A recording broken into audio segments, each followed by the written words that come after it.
Hello guys, তো তোমরা এখানে দেখতেই পেলে আমাদের কাঁঠাল ও ইনগ্রিডিয়েন্টসগুলো। তো আজকে আমরা নিউ ট্রেন্ডিংয়ে চলছে কাঁঠাল মাখা, তো আমরা আজকে খাবো কাঁঠাল মাখা। তো তোমরা দেখো আমরা কীভাবে বানাচ্ছি। তো এখানে কাঁঠাল কাটা হচ্ছে, তো কাঁঠাল কাটার পরে একে একে আমরা বের করে নেব। তো বের করে নেওয়ার পরে আমরা পেঁয়াজ কেটে ও লঙ্কা কেটে দিচ্ছি। তো আমরা এখানে পেঁয়াজ লঙ্কা কেটে দেওয়ার পরে এখানে বিট লবণ দিলাম স্বাদ মতন, তারপরে দিলাম চিনি। তো তোমরা চিনি দিতেও পারো আবার নাও দিতে পারো, যারা মিষ্টি পছন্দ করো তারা দেবে। তো এখানে লবণ দেওয়ার পরে আমরা লঙ্কার গুঁড়া দিলাম। তো দেওয়ার পরে এখানে তোমরা দেখো আমি জলজিরা দিলাম। জলজিরার স্বাদও বাড়াবে ও ফ্লেভারটাও আনবে। তো তোমরা দিতেও পারো নাও দিতে পারো, যারা পছন্দ করো তারা দেবে।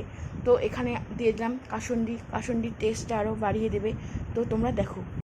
তো এখানে মাখানো হচ্ছে, মাখানোর পরে টেস্ট রিভিউ দিবে আমার বন্ধু। তো তোমরা ওর মুখ থেকেই জেনে নাও কেমন হয়েছে। হ্যালো বন্ধুরা, আজকে আমি জীবনে প্রথম কাঁঠাল মাখা খেলাম। অনেক টেস্টি। মিষ্টি পছন্দ করে তারা বাড়িতে এটা ট্রাই করতে পারেন, আপনাদের ভালো লাগবে।